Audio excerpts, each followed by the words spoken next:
Welcome to the Anonymous Andrew podcast. Life and the choices we make. The choices other people make. Why we choose to ignore the red flags. Red flags like gaslighting, cheating, addiction, mental illness, and much more. What role do they play in relationships? Follow me each week as we discuss these topics with anonymous guests and experts to hopefully become better humans, resulting in better choices. Like I say, been there, still doing that. Now on to the show. Welcome, Anonymous Andrew here. Podcast episode number 9. So I titled this episode Mental Stillness. And I, once again, don't know if I came up with that term, but let me explain it to you. Well, first let me say that this episode is going to be about mental illness. If you listen to previous episodes, I have a passion and an advocate for mental illness. I served 15 years working, creating, building, presiding over a peer-to-peer support group for mood disorders, and retired from that, and then created another one which was on a smaller scale, because the first one was a very large organization, covered a wide range of geographical area in many different hospitals, a lot of work. But it was a passion of mine. And I live with bipolar disorder. I have alcoholism. Now, while some may not consider that a mental illness, it is a diagnostic. It's in the DSM as a disease. And of course, I've had a couple of other labels put on me, but since that's depression and anxiety, but I'm being, as an adult, have been treated for bipolar disorder for most of my life, on and off medications. And that kind of brings me to my point. There are two types of people with mental illness. There are those who know that they have a mental illness. They know that they're, let's say, that they have bipolar disorder. They know that they're depressed because they've been diagnosed clinically depressed. They know that they're, let's say, on the extreme scale, schizophrenic. And then there's a whole bunch in the middle. You got borderline personality disorder. You have schizoaffective disorder, and a range of other. Obviously, there's a whole textbook on it, so there's just many.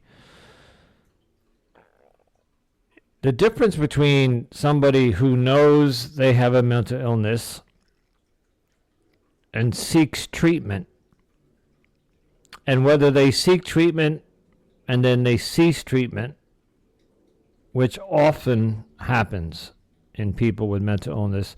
They go to a doctor or they're brought to a hospital and they're made aware of that they are, they're diagnosed, and they're handed a cocktail of medications and say, take this, you'll be better. And many of us take those medications, and yes, first of all, it takes many weeks for these medications to kick in and do their job. And there's side effects to these medications, everything from weight gain, erectile dysfunction, or loss of sexual libido altogether. And then there's a whole list of them. Many of us sometimes just go off the meds because we can't take the side effects. Or we enjoy and I'll speak in from my experience, sometimes having bipolar disorder is an advantage in life, especially when you're on the high. So bipolar disorder is the highs and lows, right? You have mania, hypomania, and then you have depression. It used to be called manic depression. And it's when somebody swings from one end of the spectrum to the other. They could be manic for a week to 6 months, and then they crash and they become depressed. But during the high peaks, during the mania, depending how severe it is a natural high where you feel on top of the world. And being medicated, you feel the loss or that sense of high, and you want it back.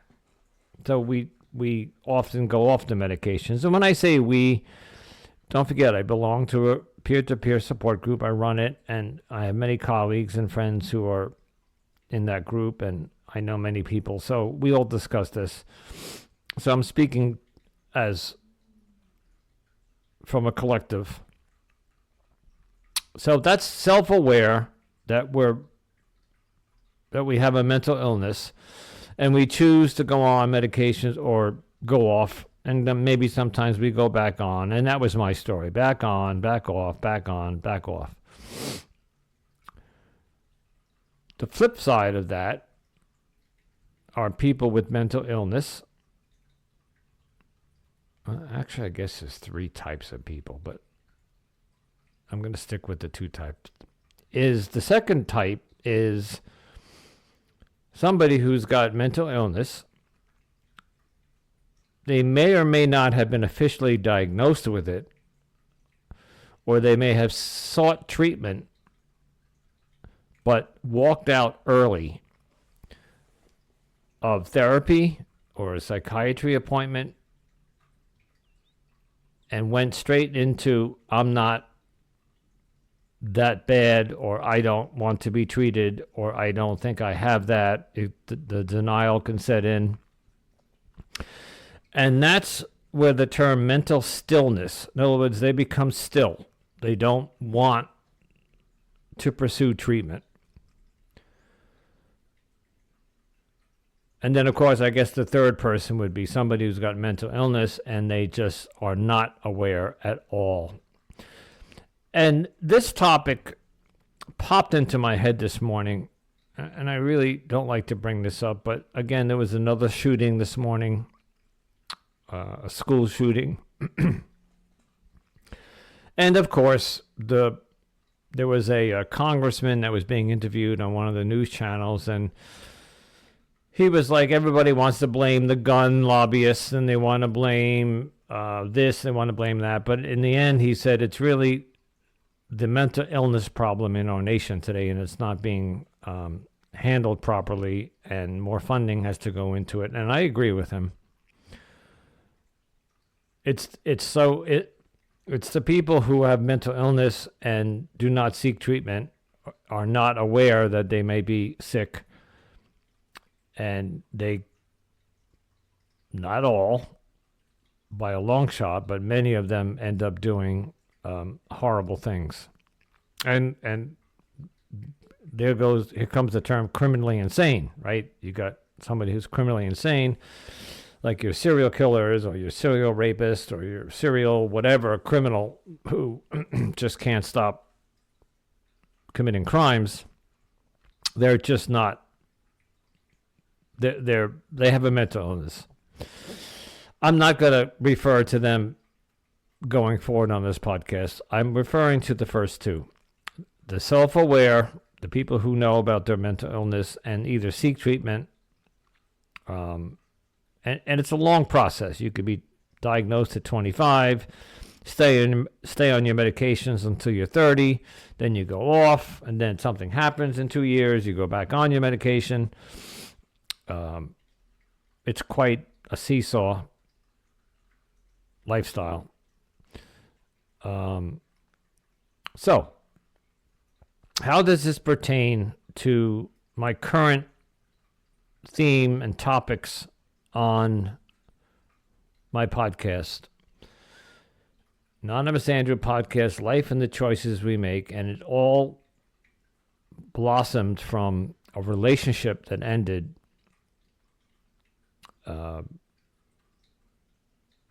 it's got to be 5 months now. And I often said in the beginning that I need to tread lightly and dance around her anonymity. I am. Well, I need to talk about some stuff. Because they are associated with the red flags. Early on in a relationship, and I mean in the first month, we would sit hours and hours on the couch or wherever we were talking, and I would get the entire history of her childhood, everything that happened to her as a child. And if I believe what she told me, it was horrible. I will leave the blanks. I will leave it blank of what she said. But just imagine a horrible childhood where there's a lot of emotional abuse, physical abuse, no affection from the parents, or even, like my son Sean used the term broken home. Although I don't think her home she came from a broken home, although her parents did end up divorcing at some point. So my ex would tell me about these traumas, and then they continued into her teens and her early 20s. She just went through a lot of trauma. Ultimately came to this country, and from what I can tell from the conversations, her life seemed to have then began to come together. Met a man, they got married, he got a job, she started a business, they bought a house, and I think it was almost fairy tale after that, a 20-year marriage where I was told it was perfect. Well, it couldn't have been that perfect because he ended up cheating on her after 20 years. So there was something wrong. During the relationship, I brought her to my psychiatric nurse practitioner because we were struggling in certain areas. And I said to her, hey, look, let's go to my therapy. And I gave my therapist a heads up. I said, I'm bringing my girlfriend in.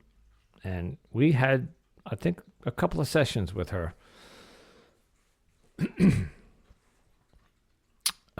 My therapist, within a couple of sessions, came back and said to her, I think you need some comprehensive trauma therapy. And she had the number of a nationally known or very well known trauma therapist somewhere in the Midwest. I know her name, I know where she lives, but I'm not going to divulge that either. And she asked if my ex would be interested in speaking to her. And of course, I got from her, well, I don't have that kind of money. This trauma therapist didn't take insurance. It was all out of pocket. I was so interested or wanted her to get help so badly that I was willing to pay for it. So I did. So we did an intake. I was actually there for the intake. It was done virtually, obviously. And she the therapist took her on as a patient, and she started seeing her every 2 weeks. I think it should have been every week, but even though I was paying for it, she said to me, I don't want you to be spending that kind of money each week. And so we settled on every 2 weeks. And she went. And I think she went 2 months, 3 months. And after each therapy appointment, she would come to me and just tell me how wonderful this therapist was and how she did some wonderful techniques in therapy. I think I can tell you this. It's called IFS, Inner Family Systems. And it's specifically designed for adults with childhood trauma.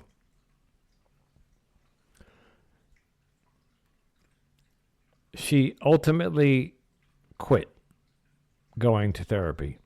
One day I got a phone call and she just said, I'm not going anymore.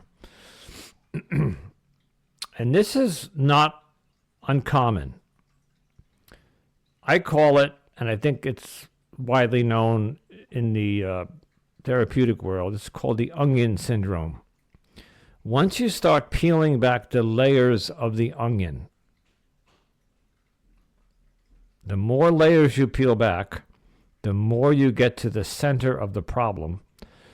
And the onion is used because what happens when you peel an onion?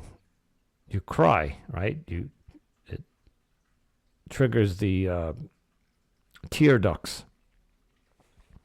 So as somebody goes through therapy and they start pulling back the onion layers and they get to the raw trauma that happened as a child, it gets very uncomfortable for the patient. And sometimes it's so triggering and so like they've pushed down those emotions and feelings for 40 years, 30, 40, whatever years, they pushed them down. And all of a sudden, in your late 50s, you're all of a sudden having to talk about and relive that trauma, which in the end is going to be a good thing because the idea is that you're going to get help and hopefully resolve that trauma. Well, in my opinion, she got trapped into the onion syndrome and just did not want to deal with what was underneath that onion. We had a discussion after that, and I brought up the term borderline personality disorder, BPD. I'm not going to go into it in detail, but it is also quite a common disorder that is widely diagnosed these days. There was also narcissistic tendencies from the ex. Now, there is a syndrome called narcissistic personality disorder, NPD. I am not saying that's what she is, but we had this discussion. She did not admit to having the narcissistic tendencies, but she admitted that she might be borderline. I even bought books on BPD, many books, and I showed her.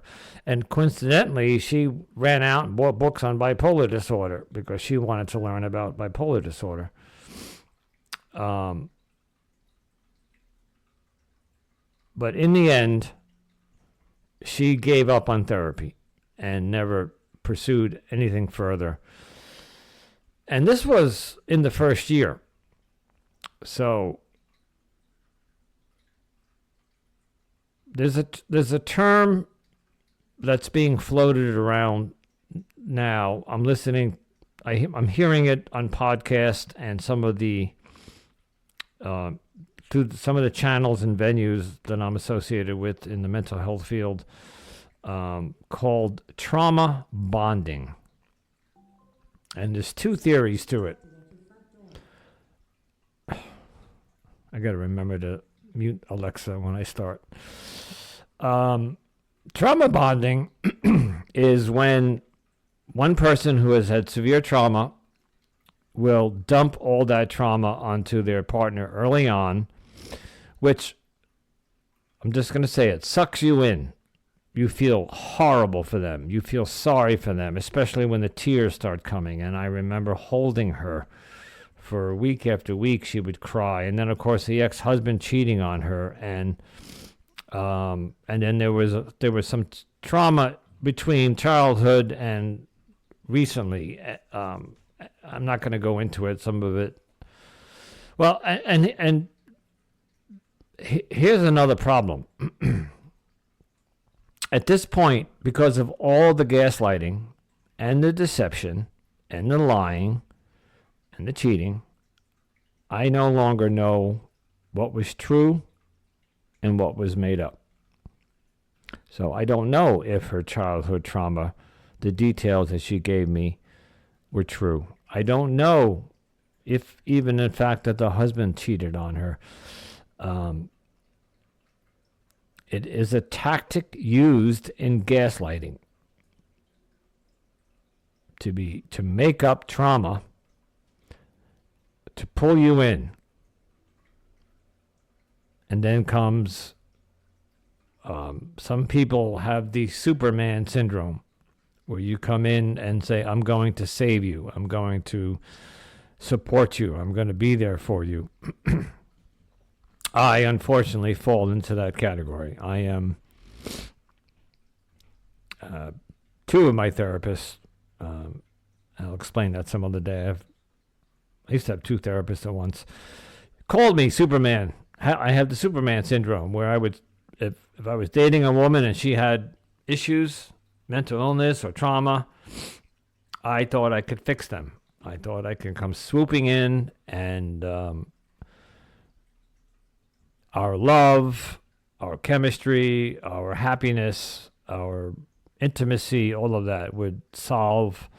All you need is a loving partner who will take care of you and support you and listen to you. And while that's true, in healthy relationships with people who do have trauma, it is a good idea for the partner to support their partner.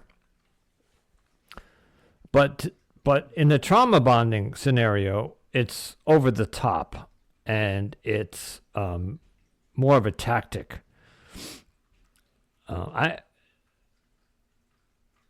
I've been going over, listening to these episodes over, and while I'm past this relationship now, and now I'm just trying to understand how people. This is something that hit me when she would sit on the couch and tell me about her husband who cheated on her. 20 years, he told me, they had a perfect marriage, and then one day he goes out and cheats on her, and it turned her world upside down. And even though we were in a relationship and had committed to each other, she would talk about it once in a while, and you could see the anger and the tears or the emotions come up. And clearly she had not healed from that. So I saw what she went through. So if you're a loyal person in a relationship and somebody cheats on you, it could be quite traumatic and very difficult to deal with. And she did not tolerate this, and she left the husband. But knowing what she went through, finding out that he cheated on her, and I did mention in one of the first episodes that she did a revengeful tactic to get him back. Not to get him back to her, to get back at him. Obviously, she was really hurt. And then she turns around and does the same thing to me. Cheated on me with multiple men. And I alluded to something in the first episode, the episode with red flags. I'm just going to take the high road here, folks. But just listen to what I'm saying. Multiple men. And there were many times that I couldn't get a hold of her. And there was always money in her pocket. That's all I'm going to say. In either case, how can you sleep with another person in a relationship when it was done to you and your reaction was hostile, your reaction was devastating and trauma and many months of crying, and I sat there and I had to hold her and I promised her I would never do that to her, and I never did. I was loyal to her for the entire 2 years. So I wanted to talk about mental illness or mental stillness, because people with mental illness who know that they are mentally ill but choose not to do something about it, I call mental stillness. They're just standing still, doing nothing about the issue. And there comes the fallout to the people around them.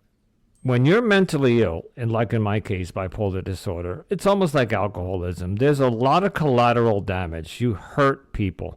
People with bipolar disorder who are hyper or hypomanic, they can steal, they can cheat, there could be hypersexuality, there could be all sorts of things that actually hurt the family, partners, co-workers, just various people in your life. Same thing with alcoholism or drug addiction. You think, you hear drug addicts say, hey, it's my body, I'm only hurting myself. No, you're hurting everyone around you. Everybody. Especially the family. And if you're married, your spouse, and if you're in a relationship, your partner. It's one thing if you really don't know that you have a mental illness or you're in denial. If you're an alcoholic or a drug addict, I'm not referring to her in this case. I do not believe she was an alcoholic or into drugs from my point of view. Again, I don't know what she did in her private life, because that's the whole problem that I'm having, is that she had a private life. But being an alcoholic in recovery, I know the signs. I did not see any of that. But also knowing that it can be very well hidden. There were many times that I was drunk or hungover or doing drugs. There's many different ways to recover yourself in 24-hour period and present yourself. Like if you have to go to work, if you have to go to a party, if you have to go to a dinner with whatever, you can pull yourself together. Some of us can. If it's too far gone, no, you can't. So I wanted to pop on here, after I heard about that shooting again this morning. And you know what, folks, just like COVID, I think these shootings are here to stay. We're just never going to stop them. There's too many schools, too many workplaces, and too many people out there that are unstable, have access to weapons that they shouldn't have access to, and it's just going to continue to happen unless there's some drastic something done by the government and or the people. But that's not my topic today. It's what sparked my topic. So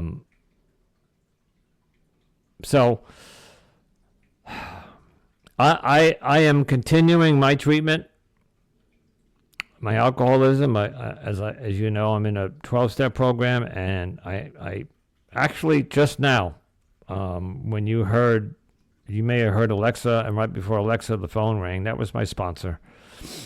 So I have to call him back. And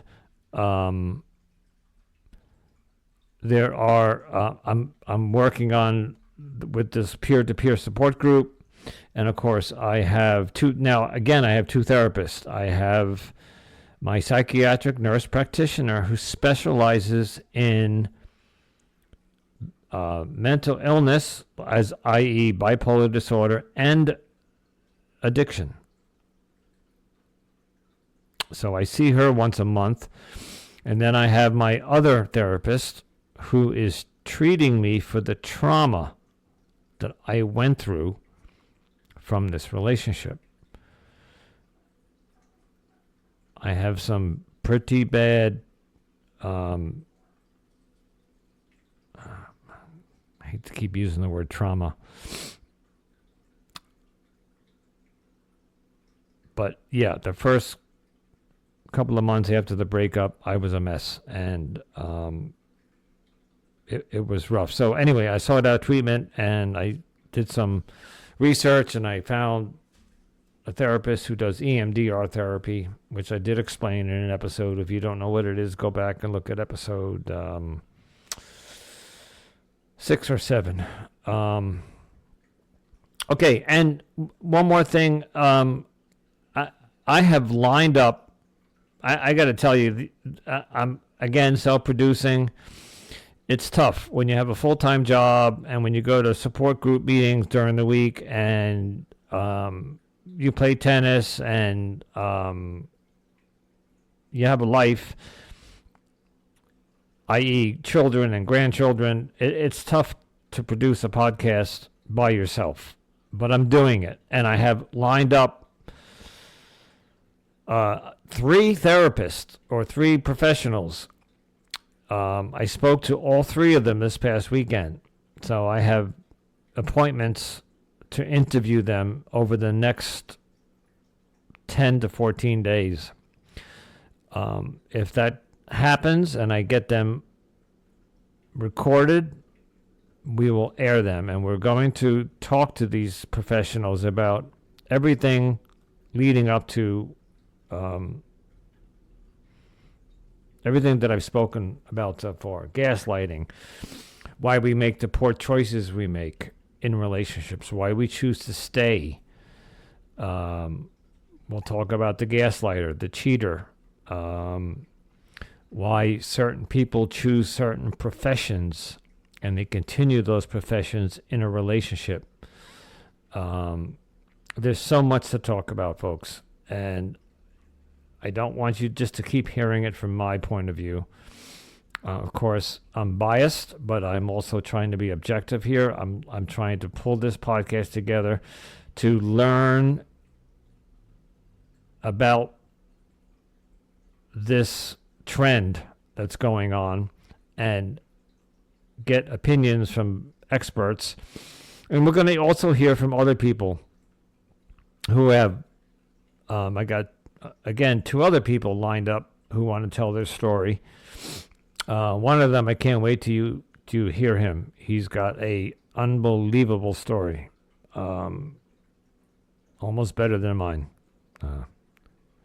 Shouldn't say better in as like it beats mine.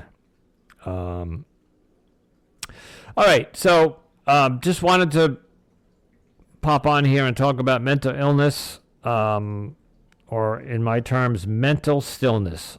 Somebody who's got a mentally ill mind, and they know they do, but they do nothing about it. Okay, folks? If you are